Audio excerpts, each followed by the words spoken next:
നമസ്കാരം. മിഡിൽ ഈസ്റ്റിൽ എന്തൊക്കെയാണ് പ്രധാനപ്പെട്ട വാർത്തകളെന്ന് നോക്കാം. ആദ്യമായിട്ട് പോകേണ്ടത് ഇറാനിലേക്ക് തന്നെയാണ്. മിഡിൽ ഈസ്റ്റിൽ നിന്നുള്ള ഏറ്റവും പ്രധാനപ്പെട്ട വാർത്ത എന്ന് പറയുന്നത്, അതായത് വെസ്റ്റ് ഏഷ്യയിലെ തന്നെ പവർ ബാലൻസ് ചേഞ്ച് ചെയ്യാൻ കഴിയുന്ന ഒരു വാർത്തയാണ് ഇപ്പോൾ പുറത്തു വരുന്നത്.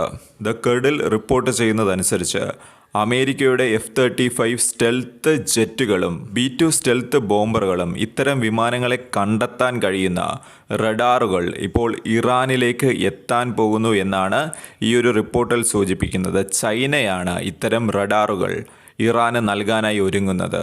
ഇത്തരം റഡാറുകളെ പറയുന്നത് YLC-8B എന്നാണ്. എന്താണ് ഇത്തരം YLC-8B റഡാറുകൾ? ഇത് സ്റ്റെൽത്ത് ടെക്നോളജിക്ക് എങ്ങനെ വെല്ലുവിളിയാകും? ഇതിലൂടെ ചൈന യഥാർത്ഥത്തിൽ ഉദ്ദേശിക്കുന്നത് എന്താണ്? അതായത് ഇറാൻ ഇത്തരം ഒരു റഡാർ നൽകുന്നതിലൂടെ ചൈന എന്താണ് ഉദ്ദേശിക്കുന്നത്? ഇതിന് പിന്നിലെ ജിയോ പൊളിറ്റിക്കൽ കാരണങ്ങൾ എന്തൊക്കെയാണ് എന്ന് നമുക്കൊന്ന് പരിശോധിക്കാം.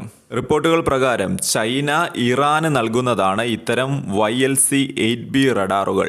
ഇത് ഒരു അഡ്വാൻസ്ഡ് ലോ ഫ്രീക്വൻസി റഡാറുകളാണ്. ഇതിൻ്റെ ഏറ്റവും വലിയ പ്രത്യേകത എന്ന് പറയുന്നത് സ്റ്റെൽത്ത് വിമാനങ്ങളെ, അതായത് ഈ B-2 ബോംബറുകൾ, അതുപോലെ തന്നെ F-35 തുടങ്ങിയ അമേരിക്കൻ വിമാനങ്ങൾ, അതായത് സ്റ്റെൽത്ത് വിമാനങ്ങളെ സാധാരണ റഡാറുകൾക്ക് കണ്ടെത്താൻ കഴിയുകയില്ല.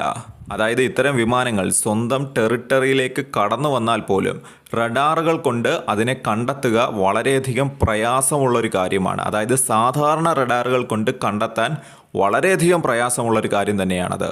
എന്നാൽ YLC-8B റഡാറുകൾ അവ ലോ ഫ്രീക്വൻസി ഉപയോഗിക്കുന്നതിനാൽ തന്നെ സ്റ്റെൽത്ത് ഫൈറ്റർ ജെറ്റുകളെ കണ്ടെത്താൻ കഴിയുമെന്നാണ് ഇപ്പോൾ ഡിഫൻസ് അനലിസ്റ്റുകൾ ഇതിനെക്കുറിച്ച് പറയുന്നത്. നമ്മൾ നോക്കുകയാണ് എന്നുണ്ടെങ്കിൽ ഇസ്രയേലിൻ്റെ പക്കൽ ഈ ഒരു സമയത്ത് തന്നെ ഏകദേശം 48ഓളം F-35 ഫൈറ്റർ ജെറ്റുകളുണ്ട്. എന്നാൽ ഇത്തരം ഫൈറ്റർ ജെറ്റുകളെ കണ്ടെത്താൻ കഴിയുന്ന ഒരു റഡാർ അത് ഇറാൻ്റെ ഭാഗത്ത് എത്തുകയാണെങ്കിൽ, ഇറാൻ്റെ കൈകളിൽ എത്തുകയാണ് എന്നുണ്ടെങ്കിൽ അത് ഗെയിം ചേഞ്ചർ ആയിരിക്കുമെന്നാണ് ഈ ഒരു റിപ്പോർട്ടിൽ പറയുന്നത്. എന്നാൽ ഇത്തരമൊരു റഡാർ അത് ഇറാന് നൽകുന്നതിലൂടെ ചൈന എന്താണ് ലക്ഷ്യം വെക്കുന്നത്? ചൈന ഇറാനുമായിട്ട് ഏകദേശം 25 വർഷത്തേക്കുള്ള ഒരു എഗ്രിമെൻറ്റിൽ ഒപ്പുവെച്ചിട്ടുണ്ട്. അതായത് ബെൽറ്റ് ആൻഡ് റോഡ് ഇനീഷ്യേറ്റീവിൻ്റെ ഭാഗമായിട്ടാണ് ഇത്തരമൊരു കരാർ വന്നിരിക്കുന്നത്. അതുപോലെ തന്നെ ഇറാനിൽ നിന്നുള്ള ഓയിൽ അത് ഏറ്റവും കൂടുതൽ വാങ്ങിക്കുന്നത് ചൈനയാണ്. അതിനാൽ തന്നെ ചൈനയുടെ ആവശ്യമെന്ന് പറയുന്നത് ഓയിലും അതുപോലെ തന്നെ സ്റ്റെബിലിറ്റിയുമാണ്. അതുകൊണ്ടെല്ലാം തന്നെയാണ് ചൈന ഇപ്പോൾ ഇറാന് സപ്പോർട്ടുമായി നിൽക്കുന്നതെന്നാണ് ഈ റിപ്പോർട്ട് സൂചിപ്പിക്കുന്നത്.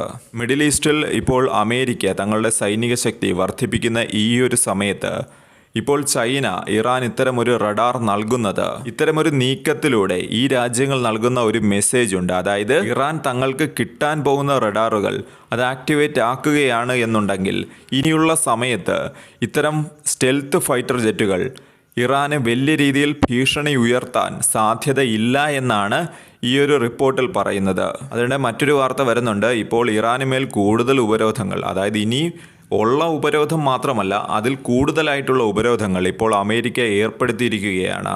അൽ ജസീറയാണ് ഇത് സംബന്ധിക്കുന്ന റിപ്പോർട്ട് പ്രസിദ്ധീകരിച്ചിരിക്കുന്നത്. ഇറാൻ്റെ എണ്ണ കയറ്റുമതിയെ ലക്ഷ്യമിട്ടുകൊണ്ടാണ് പുതിയ ഉപരോധങ്ങൾ വന്നിരിക്കുന്നത്. അൽ ജസീറ റിപ്പോർട്ട് ചെയ്യുന്നത് ഏകദേശം 12ഓളം കപ്പലുകൾക്ക് വിലക്കും അതുപോലെ തന്നെ ചില കമ്പനികൾക്കും ചില വ്യക്തികൾക്കുമാണ് ഇവിടെ വിലക്ക് ഏർപ്പെടുത്തിയിരിക്കുന്നത്.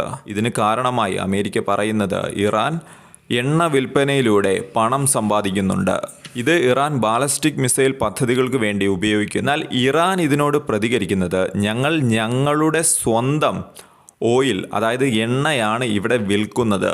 അതിനാൽ തന്നെ അമേരിക്കയുടെ ഇത്തരം നടപടികൾ അതൊരിക്കലും അംഗീകരിക്കാൻ കഴിയില്ല എന്ന് തന്നെയാണ് ഇറാൻ ഇവിടെ പറയുന്നത്.